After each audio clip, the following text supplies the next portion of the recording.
નમસ્કાર ધોરણ 3ના વહાલા વિદ્યાર્થી મિત્રો, આજે આપણે આ વિડિયો લેક્ચરની અંદર તમારું અલંકાર પબ્લિકેશન દ્વારા જે દિવાળીના વેકેશન માટે દિવાળી ગૃહ કાર્ય નામની બુક આપવામાં આવે છે તે દિવાળી ગૃહ કાર્યની બુકની અંદર આજે વિષય છે કલ્ચોર એટલે કે ગુજરાતી વિષયનું સંપૂર્ણ સોલ્યુશન આપણે આ વિડિયો લેક્ચરમાં જોવાના છીએ। તમે જોઈ શકો છો મિત્રો, આપણે સંપૂર્ણ પ્રશ્નોનું સોલ્યુશન આપેલું છે। તો ચાલો મિત્રો શરૂઆત કરીએ આપણે આપણા સોલ્યુશનની। તો ગુજરાતી વિષયની અંદર પહેલો વિભાગ છે વાંચન વિભાગ, જેમની અંદર પહેલો પ્રશ્ન છે નીચેના શબ્દ વાંચવાના છે। તો આ જે શબ્દો છે એને તમારે તમારી માતા તથા પિતા ની સમક્ષ તમારે વાંચવાનો પ્રયત્ન કરવાનો છે। જેમ કે પહેલું છે ફળિયું, તલ્લીન, અંજવાળું, ઉદ્યમ, કૃપાલ, દ્રશ્ય, એડ્રેસ, વિક્રમ, ડ્રાઈવર, પૂંછડી, ટટાર, કદરૂપુ, સ્વાદ, આરાધ્યા, ભૈરવ, સંતાકુકડી, ક્રિકેટ, જન્મ, ધ્રુજતા, વર્ષા, ઘડિયાળ, કૌતુક, પતંગિયા, દ્વિજ, ગ્રાહક, ફાસ્ટુ, એક્સપ્રેસ, વિદ્યાર્થી, પ્રજ્ઞેશ, નરેન્દ્રભાઈ, પ્રસંગ, શાહમૃગ, વૃદ્ધ, ઉત્સવ, મિત્ર, દોસ્તી, આવા અન્ય પણ ઘણા શબ્દો આપેલા છે। આ દરેક શબ્દોને તમારે તમારા માતા પિતાની સમક્ષ વાંચવાના છે। ત્યાર પછી એક સરસ મજાનો ફકરો આપેલો છે, આ ફકરો પણ તમારે તમારા માતા પિતા સમક્ષ વાંચવાનો પ્રયત્ન કરવાનો છે। જેમ કે ચોમાસું પૂરું થવા આવેલું, આરવના ઘરની આસપાસ કેટલાક પતંગિયાઓ ઉડાઉડ કરતા હતા, તેમાં એક પતંગિયું સાવ જ રંગ વગરનું હતું। આરવનું ધ્યાન તેના પર ગયું, તેને નજીકથી જોવા તે પાસે ગયો, બંનેની દોસ્તી થઈ ગઈ। આરવને તેના નવા મિત્રનું નામ પાડ્યું બેરંગ। આરવ કહે, બેરંગ હું તારું ચિત્ર બનાવું। બેરંગ કહે, ચોક્કસ। આરવ તો બેઠો કાગળ, પેન્સિલ અને મીણિયા રંગ લઈને તેણે તો તદ્દન બેરંગ જેવું ચિત્ર દોરી કાઢ્યું। બેરંગને પણ પોતાનું ચિત્ર ગમ્યું અને એ હસ્યું। બીજો ફકરો છે એ તમારે હોમવર્કમાં તમારી માતા પિતા સામે વાંચવાનો છે। હવે આવે છે લેખન વિભાગ, જેમાં પહેલું છે નીચેના ચિત્ર જોઈ તેમના વિશે તમારે 2-3 વાક્ય લખવાના છે। તો જુઓ, સરસ મજાનો મગર આપેલો છે। હવે મગર તો તમે ઘણા લોકોએ જોયો હશે, જેટલા લોકોએ જોયો હોય તે મને કમેન્ટ કરીને જણાવો કે સર અમે મગર જોયો છે। તો મગર એ એક જળચર પ્રાણી છે જે પાણી અને જમીન બંને પર રહી શકે છે।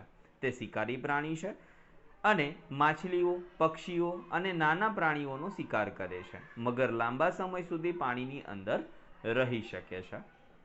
વધારેમાં કહેવું હોય તો મગર છે એ સરીસૃપ પ્રાણી છે અને પોતે ઈંડા મૂકે છે।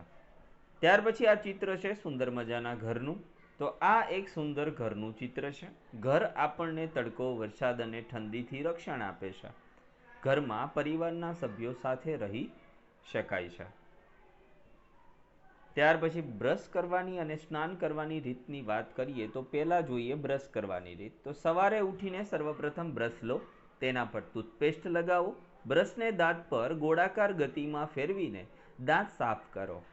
ઉપરના અને નીચેના બધા દાંતને બરાબર સાફ કરો, જીભ પણ સાફ કરો, મોઢું પાણીથી ધોઈ લો। હવે જોઈએ સ્નાન કરવાની રીત। તો સ્નાન કરવા માટે પાણી અને સાબુ લો, શરીર પર પાણી રેડો અને સાબુ લગાવો, હળવા હાથે શરીરને ઘસીને સાફ કરો। સાબુ ધોવાઈ જાય ત્યાં સુધી શરીર પર પાણી રેડો। સ્નાન કર્યા પછી ટુવાલથી શરીરને લૂંછી લો। હવે જોઈએ સરસ મજાનું ચિત્ર છે પતંગિયાભાઈનું। તો આ એક પતંગિયાનું ચિત્ર છે। મને પતંગિયો ખૂબ જ ગમે છે। પતંગિયા રંગબેરંગી હોય છે તથા તેને 2 પાંખો અને 6 પગ હોય છે। પતંગિયું એક જીવજંતુ છે। ત્યાર પછી જુઓ સરસ મજાના કબૂતરભાઈ છે। તો આ ચિત્ર કબૂતરનું છે। કબૂતર રોજ મારા ફળિયામાં દાણા ચણવા માટે આવે છે અને પોતાના અવાજથી મારું આખું ફળિયું ગુંજવે છે। કબૂતરનો રંગ રાખોડી હોય છે। તેને એક લાલ રંગની ચાંચ, 2 પગ તથા 2 પાંખો હોય છે। કબૂતર મને ખૂબ જ ગમે છે। એમના પછી પ્રશ્ન બીજો છે ચિત્ર જોઈ તેમનું વર્ણન કરો। તો અહીંયા સુંદર મજાનું ચિત્ર આપેલું છે। આ ચિત્રનું તમારે વર્ણન અહીંયા નીચે કરેલું છે। કે જુઓ આ એક ચિત્ર છે, ગ્રામ્ય જીવનને લગતું ચિત્ર છે. આ ચિત્રમાં મહત્વપૂર્ણ ઘણી બાબતો ગ્રામ્ય જીવન તથા ગામની આસપાસની પ્રાકૃતિક સૌંદર્યને દર્શાવે છે. અહીં ચિત્રમાં એક ઘરની અંદર એક વૃદ્ધ દાદા બેઠા છે. વાડામાં ગાયો તથા બકરી પૂરેલી છે. વૃક્ષ નીચે એક માતા પોતાના પુત્રને વહાલ કરી રહી છે. ઘરથી થોડે દૂર જંગલમાં ગુફાની નજીક સિંહ ગર્જના કરી રહ્યો છે. ઘરની છત પર પક્ષીઓ, માળો તથા વાંગોળ જેવા પ્રાણીઓ વૃક્ષની ડાળ પર રહે છે. એક ઉંદર પોતાના દરમાં રહે છે. ત્રીજું છે ચિત્ર જોઈ તેમનું વર્ણન કરવાનું છે. તો આ ચિત્રમાં બે બાળકો પતંગિયાની સાથે રમી રહ્યા છે તથા સામેના ઘર એટલે કે મકાન પાસે બે ગાયો દેખાય છે.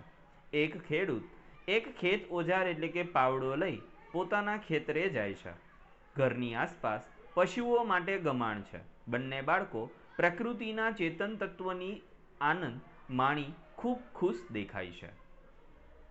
ત્યાર પછી ચોથું છે તમારી શાળામાં ગવાતું કોઈ એક બાળગીત તમારે અહીં લખવાનું છે. તો મેં અહીંયા લખેલું છે ચક્કીબેનનું, સરસ મજાનું. ચક્કી બેન મારી સાથે રમવા આવશો કે નહીં, આવશો કે નહીં. બેસવાને પાટલો, સુવાને ખાટલો, ઓઢવાને પીછા, આપીશ તમને, આપીશ તમને. ચક ચક કરજો, ચી ચી કરજો, ખાવાને દાણા, આપીશ તમને, આપીશ તમને. બા નહીં આવે, બાપુ નહીં આવે, નાનો બાબો તો ઊંઘી ગયો, ઊંઘી ગયો. ચક્કી બેન મારી સાથે રમવા આવશો કે નહીં, આવશો કે નહીં. ચાલો, એમના પછી પાંચમો પ્રશ્ન છે બાળ દોસ્તો, નીચે આપેલા ચિત્ર ઓળખી તેમના નામ લખો. તો પહેલા તો તમને દેખાય છે હોર્સ એટલે ઘોડો, બીજું છે પ્રેશર કુકર, ત્રીજું છે કાન ખજૂરો, ચોથું છે ઘોડિયું અથવા તો ઝૂલો. ત્યાર પછીનું ચિત્ર છે હનુમાન દાદાનું અથવા તો તમે કહી શકો મારુતિનું. ત્યાર પછી મરચું છે, કાચબાભાઈ, આ છે નાવડી કહો, નાવ કયો કે પછી હોડી, આ છે વાંદરો એટલે કે મંકી. હવે તમારે જોવાનું છે અને સમજવાનું છે. અહીંયા તમને આડા અવડા થોડા શબ્દો આપેલા છે, એને તમારે સીધા કરવાના છે. નખીચો આનો કોઈ મતલબ નથી થતો, પરંતુ એમનો શબ્દ બનશે શોખીન. એવી જ રીતના જ્ઞા આ એમનો કોઈ અર્થ થતો નથી, પણ એમનો અર્થ થશે આજ્ઞા. એમના પછી છે અંજવાળું, મકોડો, સૂર્યોદય, કોશેટો, ચંપલ, ત્રિકોણ, પ્રતિબિંબ, રાજહંસ, વિચિત્ર અને સૈનિક. એમના પછી જોઈએ સાતમો પ્રશ્ન, સરખા ઉચ્ચારવાળા શબ્દોની જોડ તમારે લખવાની છે. જેમ કે ફરકી, મરકી, ચા, બા, હરવું, ફરવું, રમવું, જમવું, રમણ, ભમણ, આવક, જાવક, ભાવ, તાવ, રમવું, ભમવું, હરતી, ફરતી, પાણી, બાણી, નેવા, એવા, વડ, બળ, આવડ, પાવડ. ત્યાર પછી નીચે આપેલા કૌંસમાંથી યોગ્ય શબ્દ પસંદ કરી ખાલી જગ્યા પૂરવાની છે. જેમાં પહેલું, આ તમારે બધા સંયોજકોનો ઉપયોગ કરી અને ખાલી જગ્યાઓ પૂરવાની છે. સચિન અને સહેવાગ ક્રિકેટ રમે છે. વરસાદ પડતો હતો એટલે માયાએ છત્રી લીધી. કાલે સોમવાર છે કે મંગળવાર? તમે ચા લેશો કે કોફી? જો તમે અમદાવાદ આવો તો કાલે ટિકિટ હું બુક કરાવું છું. શાહમૃગના પગ લાંબા હોય છે એટલે તે ઝડપથી ચાલે છે. રાધા, ગોપી અને અનુ બજારમાં ખરીદી કરે છે. આજે રવિવાર છે તો બજાર બંધ છે. નવમું, નીચેના કોઠામાંથી પ્રાણીઓ અને પક્ષીઓના નામ શોધી અને એમની ફરતે તમારે ચોરસ કરવાનું છે. તો અહીંયા તમે જુઓ, ઘણા બધા પ્રાણી અને પક્ષીઓના નામ આપણે કોષ્ટકની અંદર રાઉન્ડ કરેલા છે, જે આપણે જોતા નથી, પણ અહીંયા જ્યાં લખવાનું કીધું છે ત્યાં આપણે લખેલા છે તમામના નામ. તો પ્રાણીઓમાં સસલું, હરણ, સિંહ, દીપડો, હાથી, જીરાફ, સાબર, મગર, અને પક્ષીઓમાં હંસ, કાગડો, ગીધ, ઘુવડ, કબૂતર, બુલબુલ, ચકલી અને ચમડી. એમના પછી વાત કરીએ સમાનાર્થી શબ્દોની, તો જંગલ તો થશે વન, ધોળું તો સફેદ, દિવસ તો દિન, નાવડી તો હોડી, પુસ્તક તો ચોપડી અને વૃક્ષ તો ઝાડ. અને બધા તમને અહીંયા ગોતીને આપેલા છે. એમના પછી વિરોધાર્થી શબ્દો શોધીને લખવાના છે. તો ધરતી તો આકાશ, દૂર તો નજીક, પાછળ તો આગળ, રાત તો દિવસ, જીત તો હાર, સજીવ તો નિર્જીવ. અને એ પણ બધા અહીંયા ગોતીને આપેલા છે. એમના પછી તમને કીધું કે તમે વાંચેલી કે સાંભળેલી એક વાર્તા તમારે અહીંયા લખવાની છે. તો સરસ મજાની વાર્તા આપણે અહીંયા લખેલી છે કે એક ગામમાં એક વેપારીની કરિયાણાની દુકાન હતી. હવે આ વેપારી આખો દિવસ દુકાનમાં બેસી અને ચીજ વસ્તુઓ વેચે. વેપારનો હિસાબ એક ચોપડામાં લખે. આ વેપારીનો દીકરો નાનો હતો ત્યારે દુકાને આવીને રમે. દુકાનની સામે ઝાડ પર કાગડો બેસીને કાં કાં કર્યા કરતો. નાનો બાળક એના બાપને પૂછે કે બાપા જુઓ આ કાગડો. વેપારી ચોપડામાં માથું નાખી કામ કરતા જાય અને દીકરાને જવાબ આપતા જાય કે હા બેટા કાગડો. આવું વારંવાર થાય. એમાં વેપારી ભૂલથી ચોપડામાં લખી નાખે બાપા જુઓ આ કાગડો. તો હા બેટા કાગડો. વર્ષો પછી વેપારી ઘરડો થયો અને એનો દીકરો જુવાન થયો એટલે દીકરાએ દુકાન સંભાળી લીધી. ઘરડો બાપ કોઈ વાર દુકાને આવીને બેસે અને દીકરા સાથે વાત કરવા લાગે. દીકરાને કામમાં ખલેલ પડે એટલે બાપાને ધમકાવે અને મૂંગા બેસી રહેવા કરે. ઘણીવાર તો બાપાનું અપમાન પણ કરે.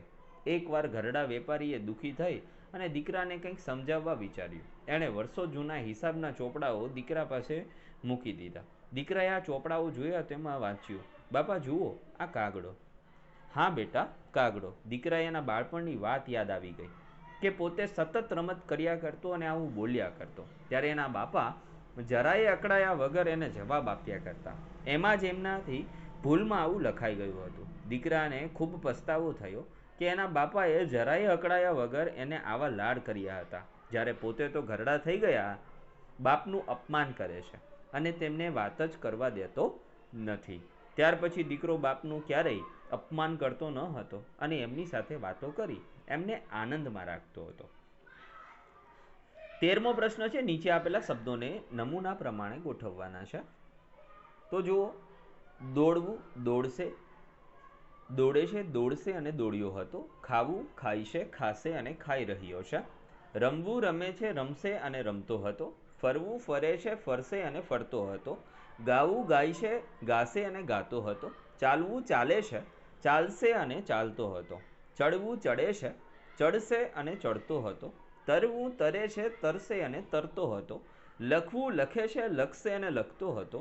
વાંચવું વાંચે છે વાંચશે અને વાંચતો હતો. જમવું જમે છે જમશે અને જમ્યો હતો. ત્યાર પછી 14મો પ્રશ્ન છે નીચે આપેલા વાક્યમાં યોગ્ય પ્રત્યય મૂકવાનો છે. મમ્મીની ઝાંઝર, બાની બંગડી, પપ્પાની ચશ્મા, ગાયની પૂંછડી, કૂતરાના કાન, ભાઈની ઘડિયાળ, મોરના પીછા, દાદાનો જબ્બો, હરણને માથે શિંગડા અને બહેનની ચૂંદડી.